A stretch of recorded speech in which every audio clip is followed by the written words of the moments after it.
உண்மையான லேபர் பெயின்னா என்ன, எப்போ ஹாஸ்பிட்டல் போகணும் அப்படின்ற கன்ஃபியூஷன் உங்களுக்கு இருக்கா? Hi, welcome to Fertilia. நான் டாக்டர் சுகன்யா வெங்கட்.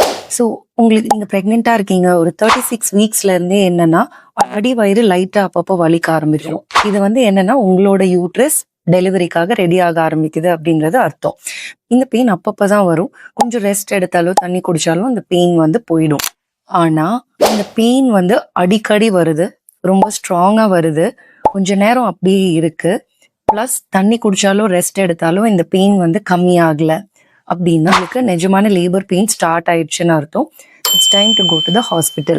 இதை தவிர உங்களை அறியாமலேயே யூரின் மாதிரி போகுது, இல்லை ப்ளீடிங் ஆகுது, இல்லை பேபியோட மூவ்மெண்ட்ஸ் கம்மியாக இருக்குது அப்படின்னா it's time to go to the hospital.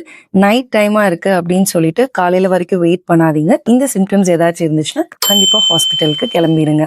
இந்த இன்ஃபர்மேஷன் உங்கள் ப்ரெக்னெண்ட்டாக இருக்கிற ஃப்ரெண்டுக்கு யூஸ்ஃபுல்லாக இருக்கும்னு நினச்சிங்கன்னா கண்டிப்பாக ஷேர் பண்ணுங்கள்.